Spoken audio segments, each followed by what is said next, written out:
سب سے پہلے اللہ نے فرمایا کہ آمن الرسول، خود ایمان، اللہ کا رسول ایمان لایا، اس لیے کہ رسول سب سے پہلے کہتا ہے، کیا کہتا ہے جلدی بتائیں؟ سمعنا وأطعنا. انا اول المسلمین۔ ڈاکٹر صاحبہ کیوں آپ بھول جاتے ہیں؟ میں سب سے پہلا فرمانبردار ہوں، جو حکم مجھے مل رہا ہے، جو وحی میری طرف آ رہی ہے، اس کوئی اور مانے یا نہ مانے، کوئی عمل کرے یا نہ کرے، انا اول المسلمین۔ اس لیے یہاں اللہ تعالیٰ کہہ رہا ہے کہ پہلے رسول ایمان لائے اور پھر جو لوگ اس رسول پر ایمان لائے وہ اسی طرح کا ایمان لائے۔ انہوں نے کہا سمعنا و اطعنا، اور آج ہم نے سمع اور طاعت کا نظام اللہ کا دیا ہوا چھوڑ دیا۔ ذلت اور پستی دیکھیں کہ اپنے ملک میں دیکھیں، پاکستان میں دیکھیں، دنیا بھر میں دیکھیں، مسلمان سارے ذرائع اور وسائل دنیاوی جو اللہ نے اس کو دیے ہیں، اس کے باوجود قرآن اور نبی کے سنم کو چھوڑنے کی وجہ سے ذلت اور پستی کے گڑھوں میں گرا ہوا ہے۔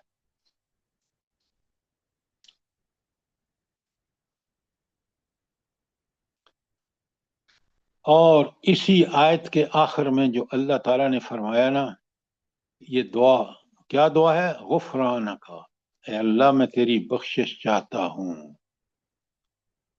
مالک تجھ سے خطا بخشی کے طالب ہوں میں۔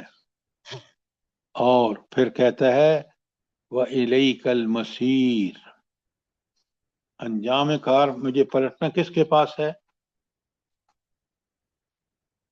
تو یہ صحابہ کو اس رب کی طرف رہتی دنیا تک انسان اگر اس بات کو سمجھے کہ میں نے پلٹنا اس کے پاس ہے اور ایک ایک عمل کا حساب دینا ہے، جیسے صحابہ اور صحابیات نے، جیسے نبی کریم صلی اللہ علیہ وسلم نے پہلے سمجھا پھر ان کو سمجھایا، اور انہی کی تعریف میں یہ آیات نازل ہوئی ہیں۔ تو انہوں نے تو الیک المصیر کا مطلب یہ ہے کہ اللہ نے آزادی دے دی دنیا میں، یہی امتحان ہے، اور جب پلٹ کے اس کے پاس جاؤ گے، جس نے اطاعت کا حق ادا کیا وہ جنت میں، دنیا میں بھی اس کی تائید اور نصرت اس کو حاصل رہی، اور آخرت میں جنت۔ اور جس نے اس کے خلاف کیا، سرکشی اور بغاوت کی، اللہ تعالیٰ کہتے ہیں میں شیطان اور شیطان کے پیروکاروں سے جہنم کو بھر دوں گا۔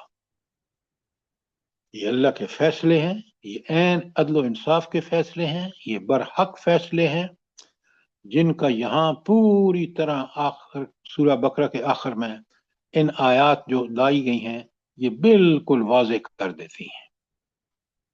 تو آپ نے دیکھا کہ اچھا ایک چیز اور بھی نوٹ کرنے کی ہے، یہ جو ہے آمن الرسول بما انزل الیہ انزل الیہ من ربہ والمؤمنون، یہ غائب کا صیغہ ہے، کلام اللہ کا ہے، اور پھر متکلم شروع ہو جاتا ہے کہ، اور یہ اسلوب ہے کلام کا اور کمال کا اسلوب ہے، اور پھر ایک دعا کا اسلوب سکھایا جاتا ہے غفرانک ربنا والیک المصیر۔ تو جب میں اور آپ ان کو سمجھ کے پڑھیں گے، آپ کو پتہ ہے نبی کریم صلی اللہ علیہ وآلہ وسلم کا فرمان مبارک کیا ہے ان آیات کے بارے میں؟ جلدی بتائیں،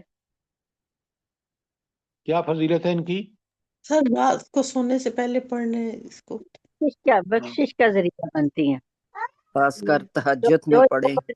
ہوئے گا سر تو اگر موقع یہ واحد آیات ہیں جو آسمان پہ نازل ہوئی تھی نبی صلی اللہ علیہ وسلم پہ جب معراج پہ گئے تھے۔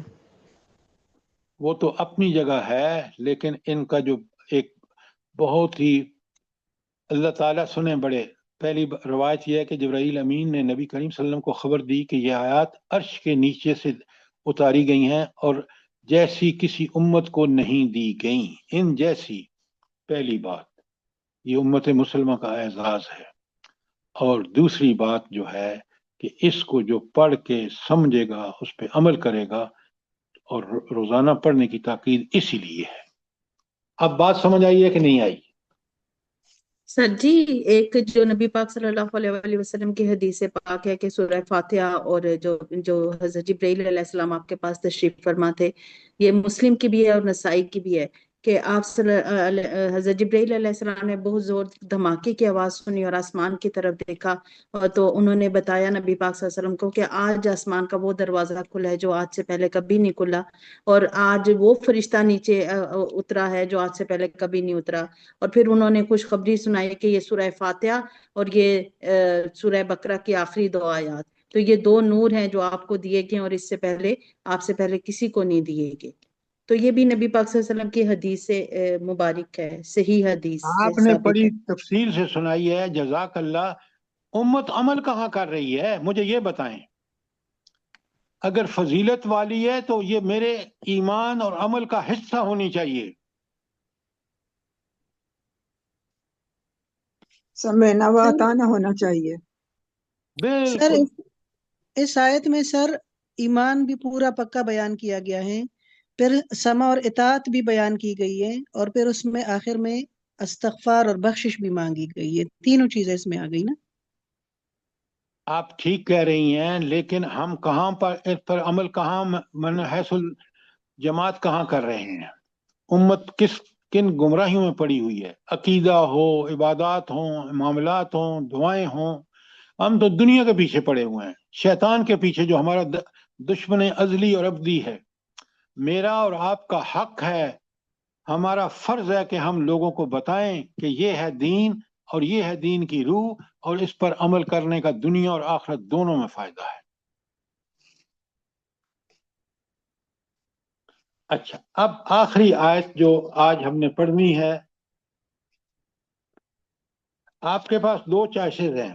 اگر آپ مجھے کہیں گے تو پھر میں ایک دفعہ پوری سورہ بقرہ کا خلاصہ بیان کر دوں گا، ورنہ میں نے یہ طے کیا ہے کہ اس ختمے کے بعد ہم استقبال رمضان ہر آدمی ہم میں سے تیاری کرے کہ یہ جو سال میں ایک تربیت کا مہینہ رمضان کا آتا ہے، اس میں روزے اور قرآن کے حوالے سے ہماری کیا ذمہ داریاں ہیں۔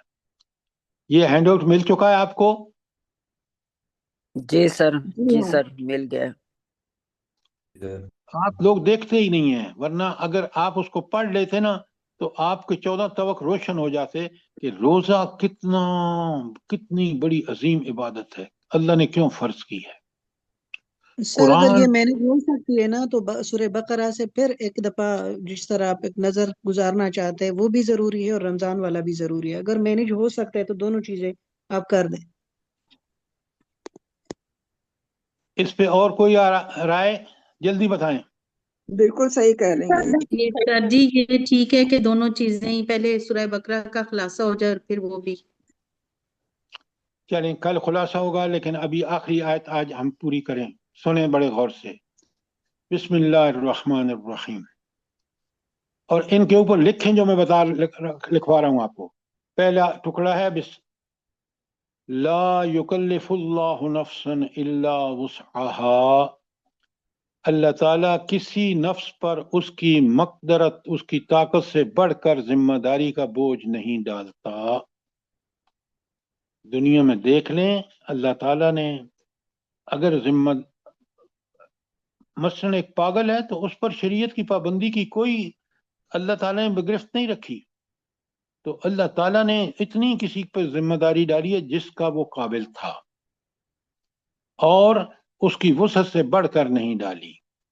تو یہ لکھیں، یہ ایک اصول، ربانی اصول ہے، اس کے اوپر لکھیں کہ لا یکلف اللہ نفسا الا وسعها، یہ ایک اصول ہے جو اللہ تعالیٰ کا وضع کردہ اصول ہے، اور اس کی خلاف ورزی ہرگز اللہ نہیں کرے گا۔ کوئی سوال اس کے بارے میں؟ اچھا، دوسرا ہے اصول اگلا بھی، لہا ما کسبت، ہر شخص جو نیکی کمائے گا اس کا پھل اسی کے لیے ہے، اور جو بدی سمیٹے گا اس کا وبال بھی اسی پر ہے۔ لہا ما کسبت وعلیہا مکتسبت، یہ اگلا جو علیہا مکتسبت، اس کا مفہوم جو ہے وہ میں نے ابھی بیان کیا ہے کہ جو بدی سمیٹے گا اس کا وبال بھی اسی پر ہے۔ یہ دوسرا اصول ہے، نیکی کرنے والا اجر سے محروم نہیں رہے گا، کیونکہ اللہ رب العالمین جو ہے وہ عین عدل کے مطابق فیصلے کریں گے۔ جن مشکلات میں اس نے عمل کیا انہی اسی حساب سے اس کو اللہ تعالیٰ اجر عطا فرمائے گا، جو وہ ہے نا 1 سے لے کر 700 گنا تک۔ اور پھر جس نے برائی کمائی، جان بوجھ کے دل سے برائی کرتا رہا ساری زندگی، اللہ تعالیٰ فرماتے ہیں کہ پھر اس کا وبال بھی اسی پر ہے۔ یہ دوسرا اصول ہے۔ پہلا اصول تھا لا یکلف اللہ نفسا الا وسعها۔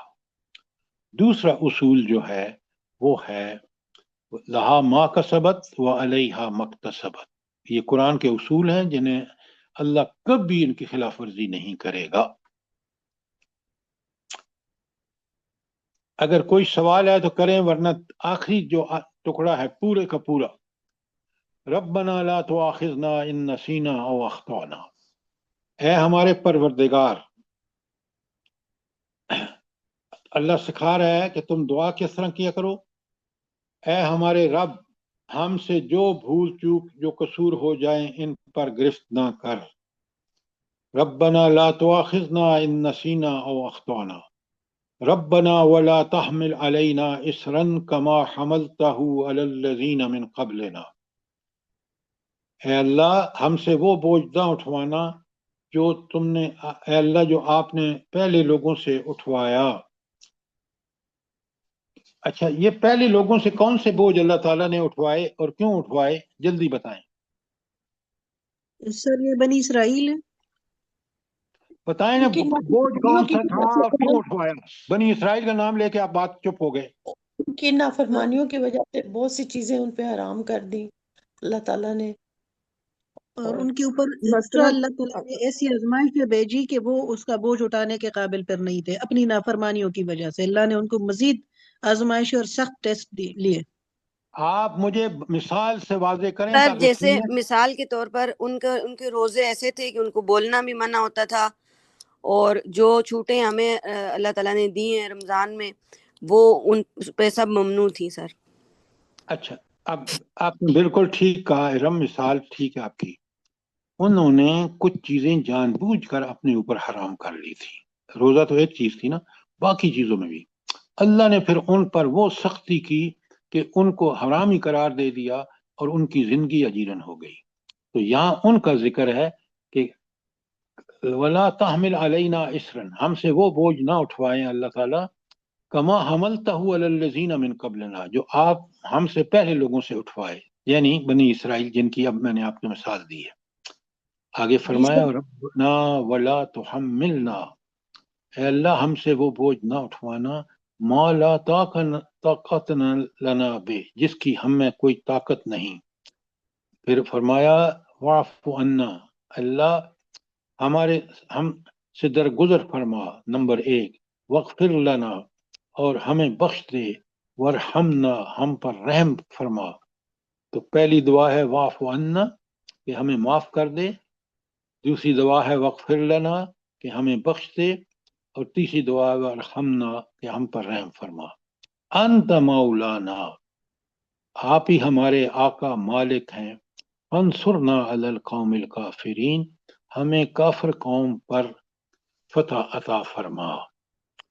اچھا، یہ ساری آیت کی جو میں نے آپ کے سامنے ٹکڑا پڑھا ہے، ربنا لا تؤاخذنا سے لے کر فانصرنا علی القوم الکافرین، یہ دعا ہے، پوری کی پوری دعا ہے، اور یہ دعا اللہ نے سکھائی ہے مجھے اور آپ کو۔ اسی لیے یہ فضیلت ہے کہ ہم ہر روز اس کو پڑھا کریں، سمجھ کے پڑھا کریں کہ ہم اللہ سے کیا مانگ رہے ہیں، اور اس کے لیے ہم پوری کوشش بھی کریں، پہلی بات۔ اچھا، ابھی تو میں نے اس کو بڑا کھولنا ہے آپ کے سامنے۔ مجھے یہ بتائیں کہ یہ اللہ تعالیٰ سے کیوں اللہ تعالیٰ کہہ رہا ہے کہ تم دعا مانگا کرو فانصرنا علی القوم الکافرین، کیوں؟ جلدی بتائیں، آپ دیر اس مت لیے کیا کہ کریں۔ سر اگر اللہ تعالیٰ کی مدد اور تائید اور نصرت نہیں ہوگی تو انسان اپنے بلبوتے پر چاہے جتنی بھی وسعت، بھائی آپ بالکل بات سنی سنائی کر رہے ہیں۔ آپ مجھے یہ بتائیں کہ یہ الفاظ اگر آپ 12 ہجری کو 12 نبی کو دیکھیں گے، مسلمانوں پر مکے میں زندگی کتنی تنگ کر دی گئی تھی۔ آج بھی دیکھیں، یہود و نصارہ شیطان